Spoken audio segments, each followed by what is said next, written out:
días, Álvaro Cedeño y Álvaro Cedeño les saludan en este episodio número 311 de Diálogos con Álvaro Cedeño. Esta es una conversación intergeneracional que toca temas como transformación de talento, acción humana eficaz y espíritu emprendedor. Hoy para conversar sobre el artículo publicado esta semana en la página web alvarocedeno.com titulado Reinventarse. Papá, ¿cuántas veces pasaste por ahí?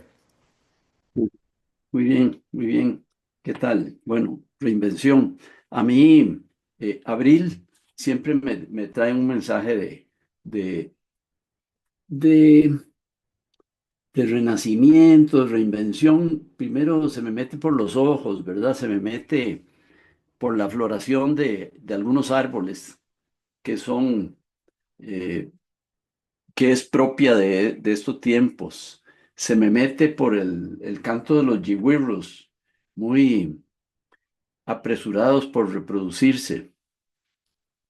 Se me mete por el, el- el- la temperatura, el brillo del sol, que parece más como de otoño ya, pero en la proximidad de las lluvias, en la proximidad de mayo, me recuerda más la primavera.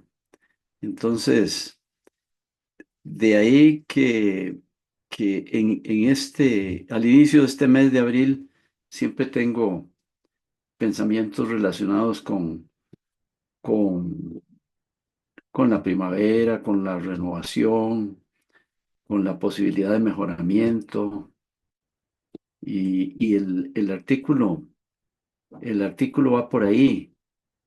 Va por ahí, básicamente, lo que intento plantearme es de dónde vendrá ese impulso de renovación y para qué renovación. Si uno pudiera convertir la renovación en un propósito, ¿para qué querría renovarse? Y eso es tal vez el, el tema principal. Es decir, ¿de dónde nos llegan mensajes de renovación?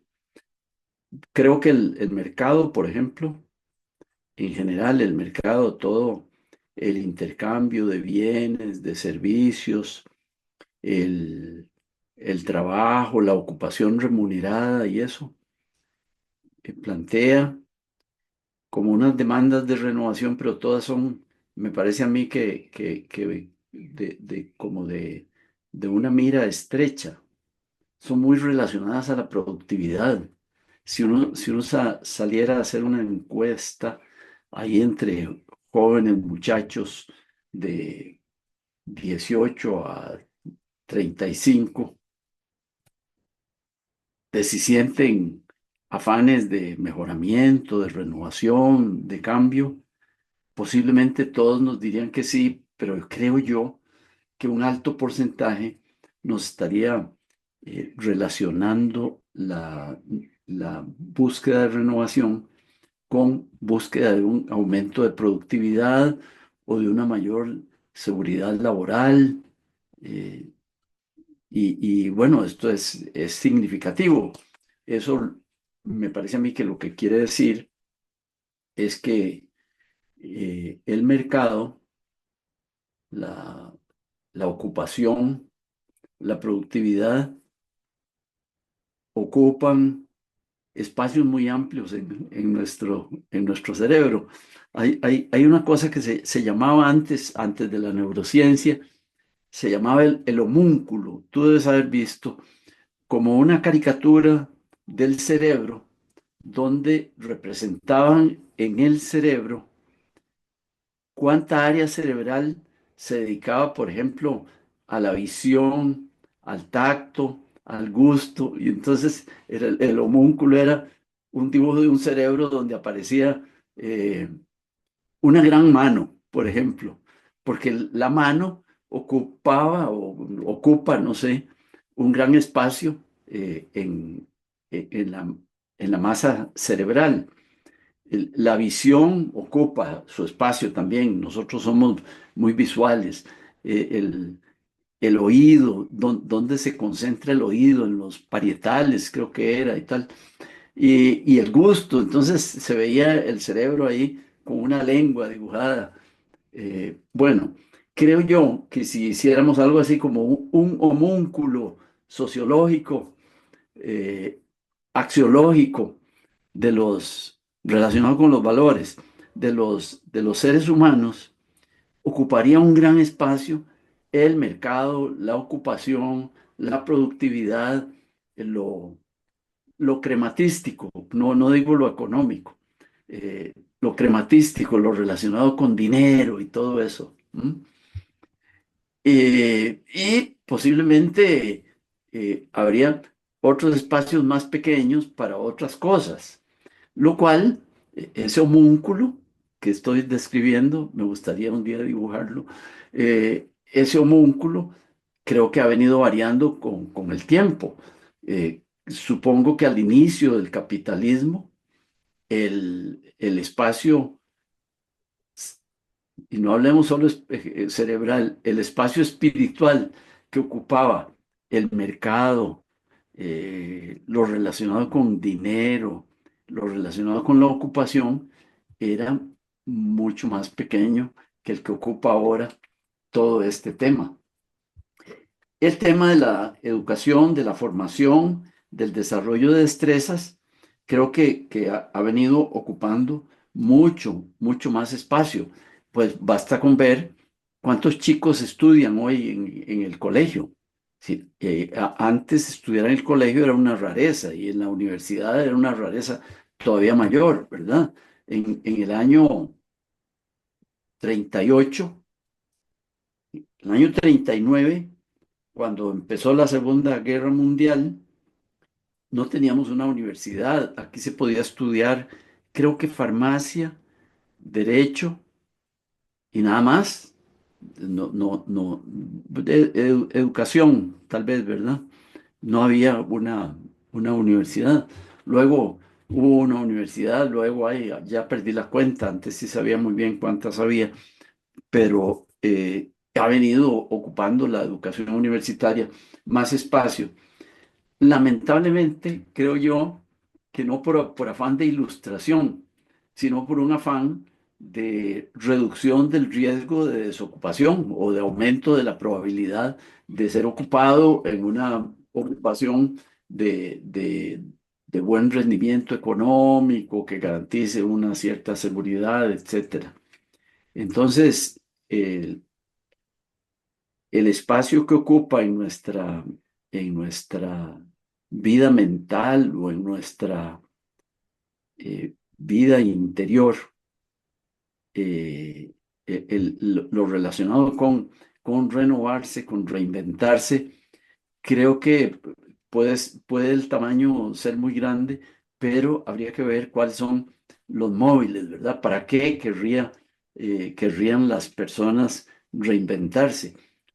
Me parece que hoy en día la probabilidad de salir preguntando por ahí, ¿usted qué va a estudiar? A un chico de quinto año, la probabilidad de que te diga, eh, voy a estudiar administración de negocios, debe ser 10 o 20 veces mayor que la probabilidad de que te diga que va a estudiar filosofía. Esa es la historia de este para qué reinventarse. Ok.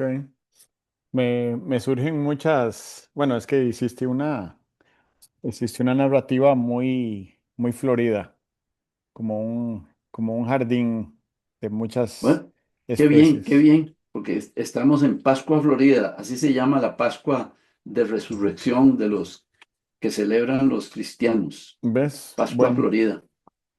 qué coincidencia, porque también quería referirme a eso.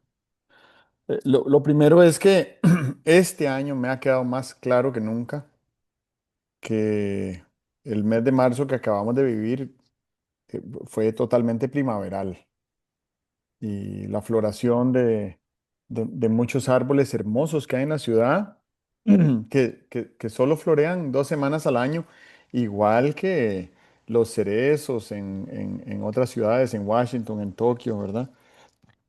Luego los yigüirros, que es un cambio tan notorio en el paisaje, porque a pesar de que hay múltiples otros ruidos ambientes en la ciudad, el cántico del yigüirro es tan, se hace un canto perenne en la ciudad y a veces uno se lo imagina y no está cantando. A mí me cautiva el canto del yigüirro. Creo que porque me conecta con mi infancia, pero escuchar ese canto y ver esas flores y sentir la sequedad del clima es una clara diferencia estacional que tenemos acá en Costa Rica. Solo que no cambia la temperatura ambiente necesariamente así. El cambio es de, no sé, de 22 a 26 grados. Eso no es tan dramático como el cambio que sucede en países donde hay cuatro estaciones muy marcadas y entonces en la primavera de pronto hay días de 15 grados después de venir de temperaturas bajo cero. Entonces se siente como que uno puede desvestirse un poco, quitarse los guantes, dejar la bufanda en la casa y luego vuelve a haber otros días fríos y están en ese ir y venir de la temperatura, del clima, ¿verdad? Y todo eso tiene un efecto en la cultura, porque entonces cuando ya la gente empieza a percibir el cambio de temperatura, el ánimo de las personas cambia. No es porque alguien vive en Escandinavia que se siente súper feliz de estar en el invierno oscuro por meses de meses. Entonces, cuando llega la primavera, también quienes viven en el Ártico o en Escandinavia se alegran de que llegue la primavera. Hay un cambio también en el ser humano y me pregunto si ese cambio tendrá que ver con algún estímulo del ambiente que impacte nuestras hormonas. Anoté también el tema del renacimiento, ¿verdad? Que la reinvención es un renacer y desde el punto de vista estrictamente celular, nuestras células son resilientes, quiere decir que tienen un impulso vital y siempre van a querer vivir, siempre van a preferir vivir. Obviamente que hay excepciones, como por ejemplo las células cancerígenas que lo que quieren es morir y matar a todo lo que hay a su alrededor. Pero cuando las células están operando de manera ordinaria, quieren vivir, buscan reproducirse y una vez reproducidas se desvanecen y mueren. Entonces, nuestro organismo, el cuerpo que soy hoy, es celularmente diferente al cuerpo que fui ayer. Hubo un cambio y ese cambio me lleva a, a sentir que hay una renovación. Entonces, si yo quisiera apalancarme en mi diseño biológico, todos los días tengo una nueva oportunidad de reinventarme a partir de esa regeneración celular que ya está sucediendo en mí. Y si uno tuviera algún problema de salud en algún órgano específico, uno puede hacer un acompañamiento intencional con nutrición, con hábitos de bienestar, para que a la vuelta de unas 4 o 6 semanas ese órgano se haya regenerado completamente, pero uno le puede ayudar, ¿verdad? Comiendo mejor y descansando bien y gestionando emociones y demás. Pues obviamente que esto lo conecto con la resurrección, pero la resurrección se me sale un poquito del dibujo porque en el hemisferio sur más bien estamos en pleno otoño y vamos para el invierno. Así que no calza perfectamente, pero sí en el trópico y en el hemisferio norte, la primavera y la resurrección cristiana están muy alineadas. Luego me puse a pensar también en el futuro y en lo vital que es para el ser humano la capacidad de imaginar el futuro. Y no solo de imaginarlo, sino de imaginarlo en un estado de mayor prosperidad, lo cual quiere decir ser optimista. Y a mí me parece que el optimismo tiene algo que ver con nuestra estructura hormonal, ¿verdad? Nuestro sistema endocrino, que es una expresión directa del estado de nuestra microbiota intestinal, que es además un reflejo de nuestra nutrición. tiene la capacidad de permitirnos imaginar un mejor futuro o un peor futuro. Y a veces pienso que hay gente que es pesimista porque tiene mala alimentación. Y otra gente que es optimista porque tiene buena alimentación y porque hace ejercicios y produce endorfinas y se siente bien y tiene ganas de vivir, ¿verdad? Entonces, creo que nuestra capacidad humana de visualizar el futuro es, es un indicador vital, es un indicador de vitalidad. ¿Cuánto deseo tienes de estar aquí en septiembre y de estar haciendo algo parecido a lo que estás haciendo ahora o diferente a lo que estás haciendo ahora o cultivando unas lechugas que sembraste en mayo? ¿Cuánto deseo tienes de hacer eso? Bueno, es muy natural que el ser humano tenga ese deseo, pero me da la impresión, de nuevo estoy solo conjeturando, que la, el estado de anestesia colectiva en el que estamos por la hiperdigitalización, en la que estamos metidos consumiendo noticias, el que no está enterado de lo que está pasando en este momento en Irán, está, está excluido, ¿verdad? Entonces, yo que me he autoexcluido de las noticias y que no sé lo que está pasando en Irán, excepto por cosas que la gente comparte, porque además tiene la necesidad de compartir lo que está pasando en Irán, estamos en un estado emocional mucho más relajado que el que siente que viene la Tercera Guerra Mundial antes del final del mes, ¿verdad? Entonces, a lo que voy con esto es a la capacidad de elegir. Y la capacidad de elegir me lleva en la dirección de algo que siempre has dicho. Por cierto, lo anotaste en una servilleta y quedó para la posteridad como una frase célebre cuando fue el pasado Mundial de Fútbol en Estados Unidos en 1994 y la frase decía, nada valioso se puede crear sin sacrificio. Pues a mí me parece que hoy en día estamos llamados a hacer el sacrificio de no consumir una gran cantidad de información que nos intoxica. Nuestro sistema endocrinológico se ve degradado con alguna información que consumimos. Y ese sacrificio es una decisión que tomamos por un tema de bienestar, ¿verdad? Como te decía hace unas semanas, ¿supiste lo que está pasando en Kazajistán hoy? No. De ahí, pues, para la gente de Kazajistán es importantísimo lo que está pasando hoy en su país, pero para nosotros es irrelevante, ¿verdad? Yo creo que ni siquiera sé cómo se escribe Kazajistán. Entonces, podemos elegir, tenemos esa capacidad de elegir qué queremos consumir, no solo en términos de calorías, sino en términos de información y también en términos de relaciones interpersonales.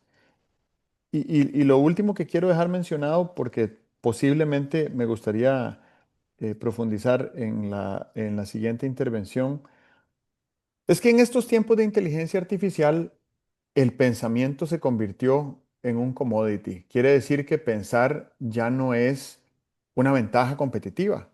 Ya pensar es secundario porque las máquinas hacen un trabajo relativamente decente pensando por uno. Y eso quiere decir que lo que más destaca la era de la inteligencia artificial son nuestras destrezas esenciales. Las destrezas esenciales de tener empatía, de ser creativos, de ser solidarios, de tener sensibilidad humana eh, y también otras destrezas esenciales, como por ejemplo todo lo que tiene que ver con el espíritu emprendedor. Eso no te lo da un software, ¿verdad? Una herramienta digital. La eficacia de nuestra capacidad de actuar, esa acción humana eficaz no te lo da una máquina. Te puede guiar, te puede orientar, pero al final de cuentas, el premio que recibes por actuar, solo lo recibes si ejecutas la acción. Si no ejecutas la acción, no recibes el premio. El premio hasta dopaminérgico, ¿verdad? Es un tema hasta de endorfinas y de hormonas, quise decir. Eso, lo dejo por acá. Muy bien. Eh, suena bien el enfoque que llamaríamos puramente fisiológico de nuestra actitud ante el futuro. Y claro, yo estoy de acuerdo en que uno, uno que está acostumbrado al café con cafeína, si no toma café con cafeína, tiene una visión menos optimista de las cosas que si se toma su café con cafeína. Y en eso, pues yo creo que hay que aceptar con humildad de ser humano lo sensibles que somos a, a cosas totalmente materiales, ¿verdad? Bueno, por ejemplo, las endorfinas me parece que son totalmente materiales. Las puedes suprimir, las puedes aumentar, las puedes reforzar, etcétera. Y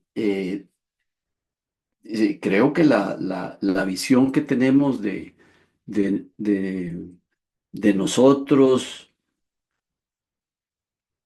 la opinión, la expectativa que tenemos con respecto al futuro inmediato, depende mucho de las endorfinas. Creo que no pensamos igual ante un problema antes de hacer un ejercicio muy activo que después de hacer un ejercicio muy activo. Después de que uno tiene 10 15 minutos de correr, cuando corría yo, o de caminar, ahora que camino, la visión que vas teniendo de las cosas es diferente.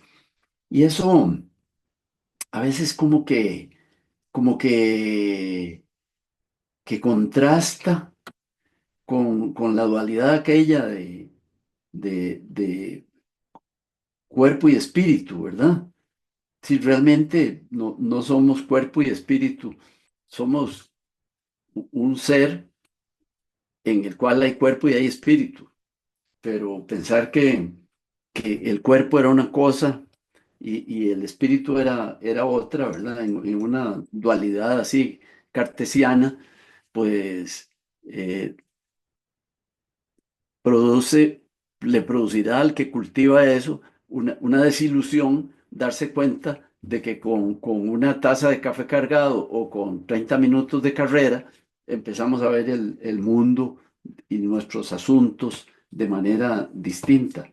Somos seres muy complejos. Yo lo que pienso es que ante la fisiología, me parece a mí que hay que tener una admiración realista como la que tenemos ante lo que no es fisiología. Yo recuerdo cuando estaba en tercer grado de colegio que fui al volcán Poás y ese cráter sentí una conmoción interna de, de, de la grandeza de ese cráter. Eh, Posiblemente no había visto nada tan grande o no sentía, ya había visto el mar, pero me parece que el agujero con con su circularidad, con su forma circular, daba una mejor impresión de inmensidad que lo que me daba el mar, porque creo que no sé, el mar nadie lo ve completo, eso es, el mar nadie lo ve completo, excepto los astronautas. Que muy buena salud tengan ahí los que andan en su misión Artemis.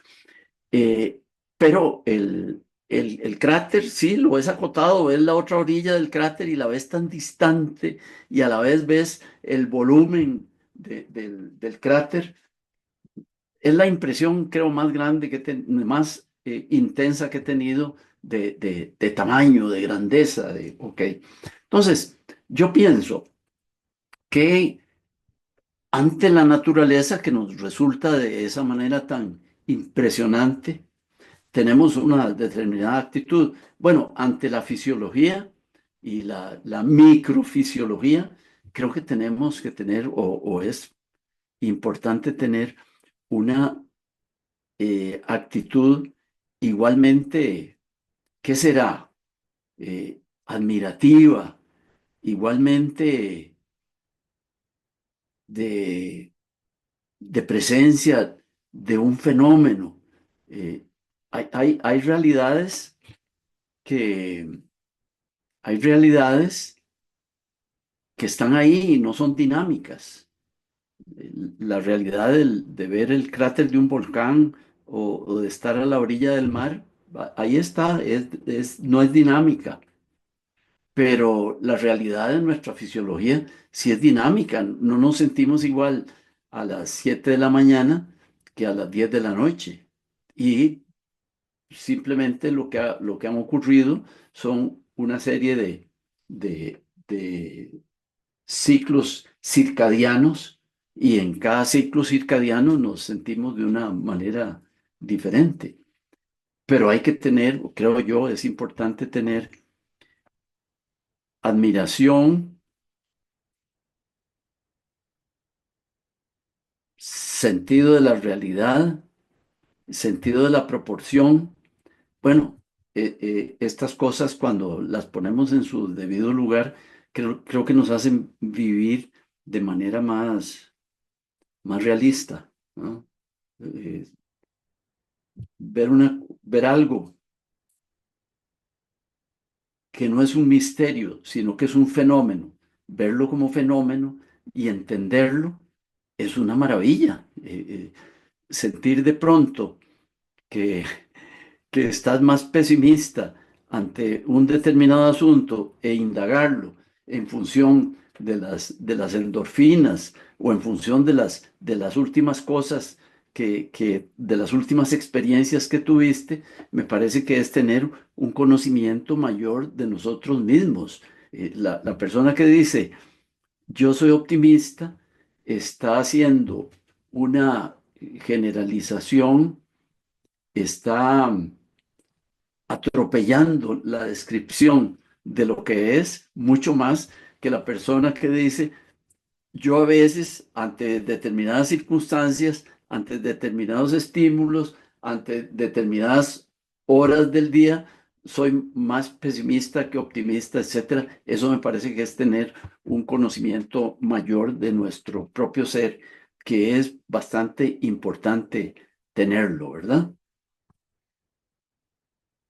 El otro tema que me parece a mí que es muy importante es el que planteabas de cómo cambia nuestro ser interno en función de la información que recibimos.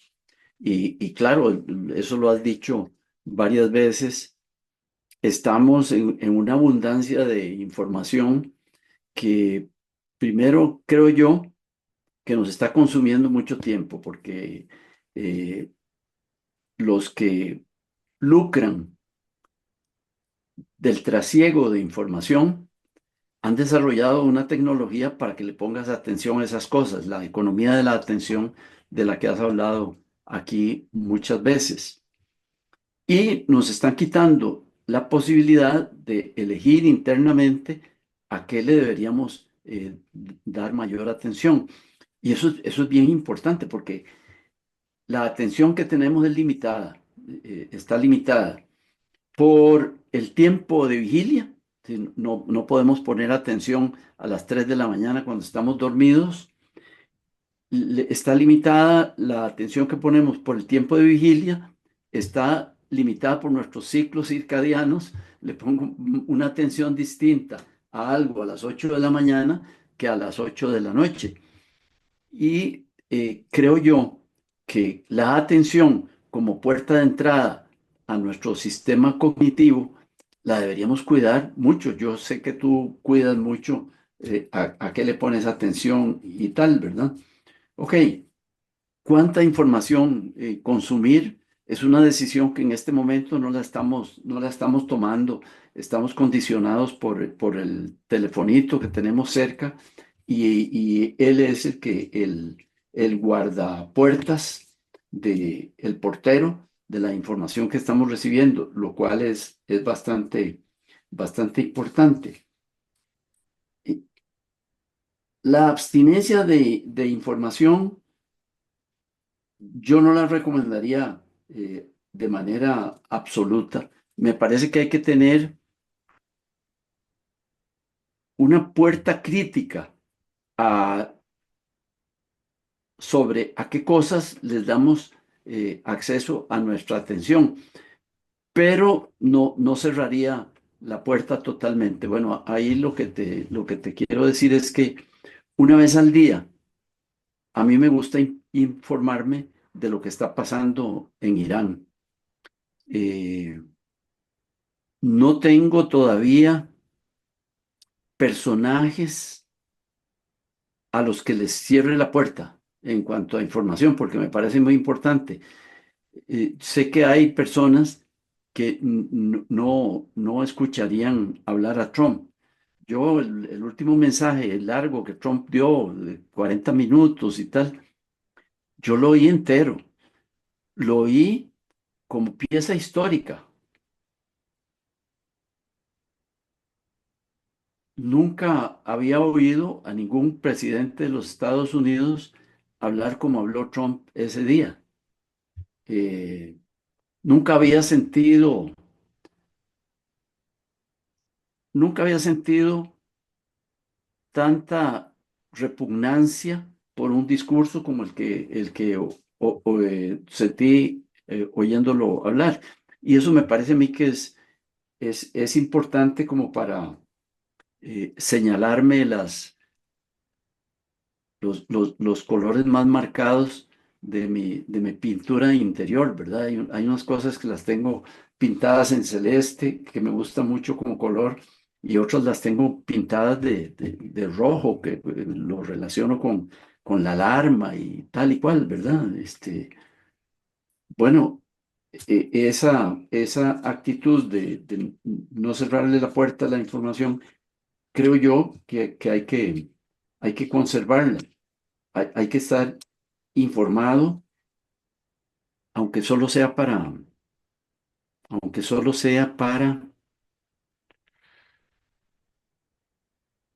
darnos cuenta de hasta dónde van llegando las cosas.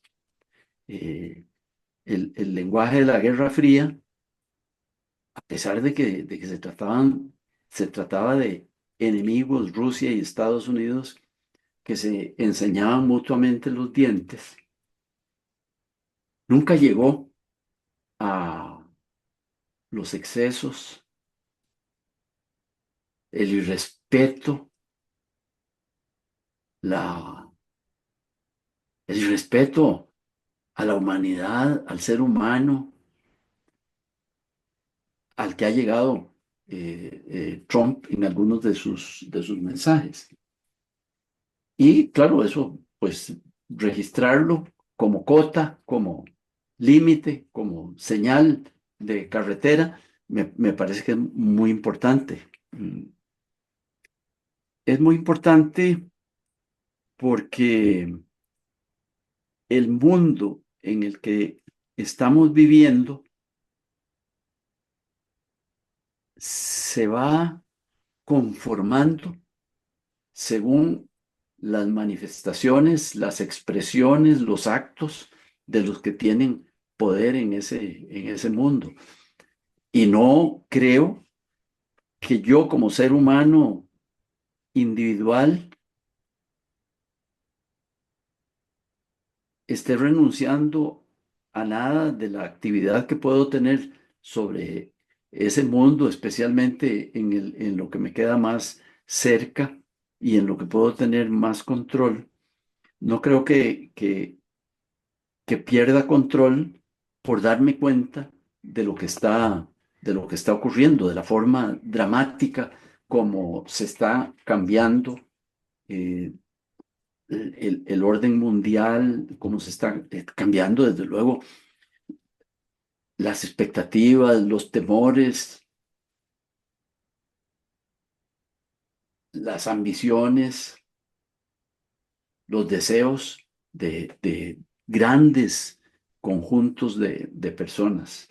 Entonces, eh, una cautela sobre a qué le dedicamos atención, pero no hagamos una abstinencia total de información porque estamos presenciando unos cambios radicales. No sé, no soy pesimista como para decir radicales y permanentes, unos cambios radicales en la manera en la que mirábamos el mundo antes. Sí, quizás aunque no sean radicales, sí son irreversibles, ¿verdad? Si uno está soñando con la democracia estadounidense de los años 90 del siglo pasado, eso no va a volver, ¿verdad? Porque hay una mayoría consistente de votantes que prefiere vivir así que vivir de aquella manera. Igual en Costa Rica, ¿verdad? Igual en decenas de países que hace 30 años eran democracias y hoy ya no. Entonces, volver a la democracia de los años 90 como paradigma global, eh, yo creo que es muy sano desvincularse emocionalmente de ese paradigma, ¿verdad? Es como querer volver a los años 60, es como querer volver a los tiempos en que no había digitalización de bolsillo. Esos tiempos no van a volver. Lo que sí podemos hacer es reconstruir cómo nos sentíamos en la democracia de los 90 y cómo nos sentíamos en los años 60, que había mucha libertad, y cómo nos sentíamos en la época en la que no había digitalización. Para eso, yo creo que lo mejor es hacer un ejercicio de reinvención a partir de nuestro diseño biológico. ¿Y cómo nos comunicábamos? ¿Cómo nos hubiéramos comunicado tú y yo, padre e hijo, hace 100.000 años, cuando teníamos la misma anatomía, la misma estructura endocrinológica, el mismo cerebro, la misma capacidad digestiva, pero no teníamos lenguaje verbal? Teníamos una capacidad extraordinaria de comunicarnos con la mirada, con las hormonas, con la...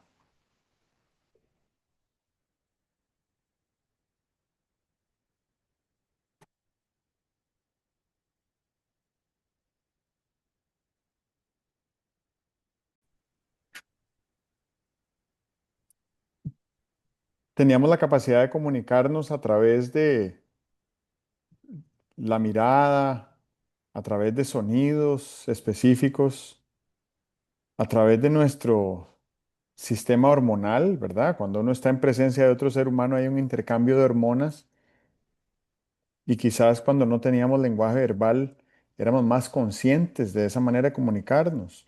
Nuestra microbiota recibe y envía mensajes eh, que nos comunican energéticamente. El corazón es es una antena electromagnética para emitir y recibir vibraciones energéticas también, mucho más potente que el cerebro.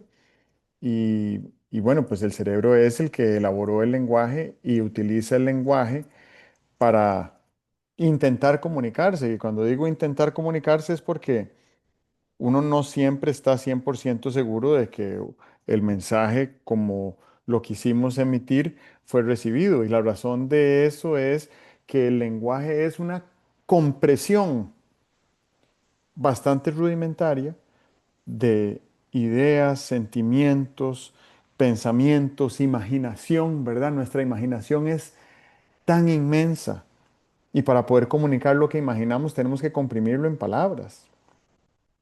Em,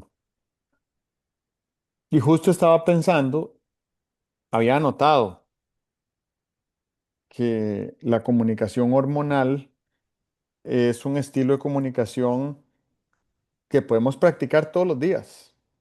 ¿verdad? Cuando tú me dices que sientes repugnancia por un discurso de un funcionario público, eh, mi reacción es, esa es la razón por la cual no escucho ningún discurso de ningún funcionario público, ¿verdad? Porque mi reacción emocional alimenta su gestión, ya sea que la apoye o que la rechace.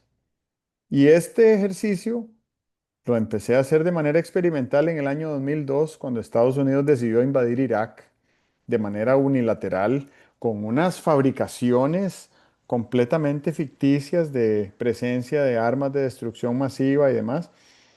Y yo en esa época estudiaba en Noruega y los noruegos en general, no encontrabas un solo noruego que no odiara a Estados Unidos.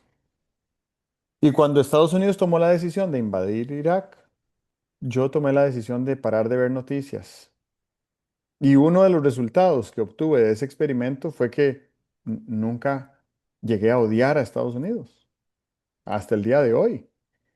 Pero cuando Trump fue electo presidente por primera vez en el 2016, hace 10 años, recuerdo muy bien un artículo que publicó en nuestra prensa nacional, Otón Solís, quien explicaba que la elección de Trump iba a representar un retroceso civilizacional. Y me parecían esas palabras como que coincidían con lo que yo sentía. Entonces, en estos 10 años que han pasado, de los cuales 6 ha sido presidente Donald Trump, nunca he escuchado un discurso de él en vivo.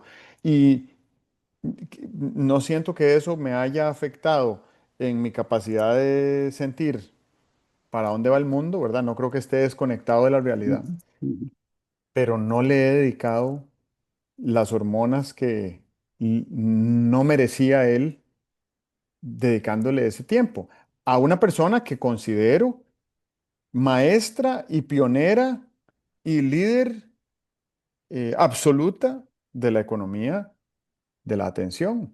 Esta, Esto que estamos viviendo hoy en día es obra de Donald Trump y lo hace con absoluta maestría para llenarse los bolsillos propios y de su familia de billones de dólares, ¿verdad? Em, si esto que estoy diciendo es una teoría de conspiración o no, puede ser que sea, pero no es algo en lo que yo esté eh, fehacientemente reafirmando como creencia mía, ¿verdad? Simplemente elijo no enterarme. De la misma forma como llevo 4 años de haber elegido no enterarme de qué dice el presidente de la República, por cierto, con quien soñé anoche. Y soñé con el ser humano, no soñé con el presidente, ¿verdad? Pero como presidente de la República, no le he escuchado ningún discurso al presidente Chávez. Y solo para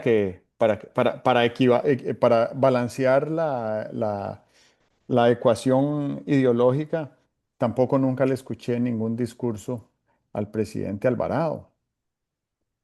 Así que simplemente yo elijo con mucha cautela a quién le presto atención en función a cómo preservo mi estructura hormonal, ¿verdad? Mi salud hormonal.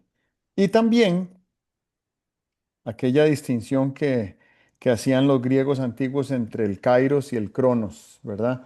Hay un tiempo objetivo que se puede medir con un reloj y ese tiempo, en ese tiempo una hora dura una hora. Pero hay un tiempo mental, que es el kairos, y ese tiempo subjetivo viaja a diferente velocidad, ¿verdad? Entonces un viaje a la playa de 5 horas se siente mucho más lento que un día de 5 horas en la escuela, que además es un día corto en la escuela. Así que creo que tenemos muchísima capacidad de elegir y dentro de esa capacidad de elegir eh, tenemos libertad y tenemos conocimiento y tenemos información y podemos tomar decisiones que nos vayan convirtiendo en esa persona que queremos ser en septiembre. Eh, Reitero nada más para subrayar que si nos devolviéramos a nuestro diseño biológico original, nosotros probablemente en el momento en que oscureciera el final del día, nos iríamos a dormir. Nos despertaríamos por ahí de las 1 o 2 de la mañana a tener algún tipo de actividad social, después nos volveríamos a dormir otro ratico, descansaríamos mucho más de lo que descansamos ahora, haríamos mucho más ejercicio físico del que hacemos ahora y consumiríamos la información que tenemos a mano ahí en la tribu alrededor del fuego, ¿verdad? No lo que está pasando en Kazajistán, que con todo el respeto del mundo para ese pueblo, no me importa lo que está pasando en su país. Ese es exactamente el punto al que voy, ¿verdad? Que sí me importa lo que está pasando en el planeta, pero nadie lo está reportando. Entonces, prefiero no escuchar a los que me están engañando con una información que lo que lleva es a llenarle los bolsillos de plata a las agencias de noticias, ¿verdad? Porque también está ese otro detalle, que eso es lo que les Sí, permite monetizar. sí, Bueno, sí. termino con esa nota rebelde. Muy bien. Yo quisiera concluir sobre la reinvención, intentando responder la pregunta o iniciar la respuesta a la pregunta, para qué reinventarnos? Uno se puede reinventar por móviles totalmente subjetivos. Es el yo el que me pide que me reinvente para tener un ingreso mayor, para tener una posición social o un prestigio mayor, para destacar en el deporte en el que estoy metido, etcétera. Puede también tener móviles de cambio, de mejoramiento, de reinvención en función de otros. Es decir, para qué quiero, para qué querría reinventarme?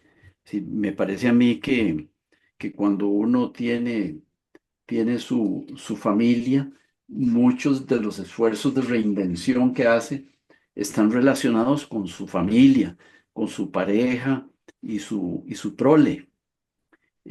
Ahí ya me parece que nos estamos saliendo del yo subjetivo de paredes gruesas y estamos abriendo eso hacia otros. Y me llama mucho la atención y siempre me lo pongo de ejemplo, ¿verdad? La, la generosidad con la cual padres y madres hacen cosas por sus hijos, yo creo que es una razón como para ver a la humanidad en su lado más bueno, en su lado más constructivo, en su lado más positivo. Y conectando con lo que decías antes, uno podría decir que esto es pura oxitocina. Y sí, tal vez esté mediada por la hormona oxitocina que nos hace querer a los cercanos y hacer cosas por los que queremos y tal.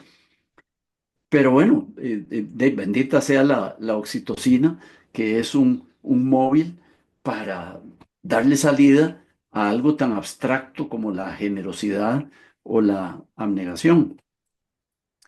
Eh, Recuerdo cuando me llegó el concepto, aquella hipótesis Gaia, la hipótesis Gea, de que todo lo que vemos, nosotros incluidos, forma parte de un gran organismo y que ese gran organismo es Gea, es la naturaleza y tal. Hombre, yo creería también que cuando me siento solidario con la flora y con la fauna que me rodea, y luego con la flora y la fauna que no me rodean, eso es una invitación de no sé qué procedencia, de mi psique o de una energía externa que hace que me abra a la generosidad y al cuidado de las cosas que me rodean. Ya ahí no estoy procediendo de manera total, únicamente subjetiva, sino que tengo una noción de que formo parte de un gran organismo y de que tengo que proteger y ayudar a sobrevivir a ese organismo. Y en esa escala me encuentro que hay eh, algo un poco abstracto, ¿no? Muy abstracto, que es lo otro en general. Hay una bondad que yo no se la puedo atribuir específicamente a ningún ser humano. Hay un afán de verdad que no se lo puedo atribuir a ningún ser humano y que sin embargo es muy respetable. Pues cuando veo a los científicos en una discusión y en un gran esfuerzo buscando la verdad, se me encienden luces de colores bonitos porque siento que hay algo que ya no pertenece a la naturaleza que estoy viendo, ya no pertenece a los cercanos de mi entorno, sino que pertenece a algo que yo llamaría como lo otro. Eh, cuando esa aspiración de bondad que hay en mí, que veo en otros, esos esfuerzos de manifestar la bondad que veo en otros y que me resultan muy atractivos, bueno, realmente debe ser el concepto platónico de bondad que está por ahí en lo que yo llamo lo otro y que nos está sirviendo de faro, de luz, de orientación. Si no existiera esa aspiración de bondad en mí y esas muestras de bondad que veo fuera de mí, tendría menos señalado el camino.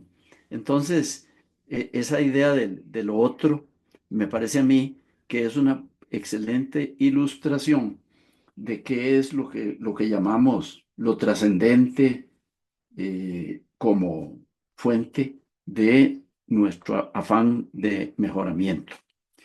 Y termino con una consideración sobre la esperanza. Esperar es ver posible algo que nos parece bueno, deseable. Uno puede esperar lo bueno y lo deseable fantaseando, o puede esperar eso bueno y deseable de una manera activa, de una manera comprometida. O sea, uno podría decir, qué bonito sería que hubiera paz en el mundo. O podría decir, qué bueno sería que hubiera paz en el mundo. Voy a tratar de contribuir a la manera microscópica que puedo a que haya paz en el mundo. Y es posible. Si no hay paz en cómo me relaciono con los cercanos, pues cómo va a haber paz en el mundo, ¿verdad? Entonces, a eso le llamaría esperanza profética, ver como realizable algo muy bueno. Lo de profético es algo muy bueno, algo que mejore esta realidad que estamos viviendo. Entonces, bueno, con un deseo de que los que nos escuchan puedan cultivar la esperanza profética, esa conciencia de que es posible que un mundo mejor ocurra. Con ese deseo termino. Muchas gracias. Me da Gracias mucho a gusto ti, verte. que estés muy bien, que sigan muy bien tus vacaciones. Nos vemos pronto. Ok. Chao.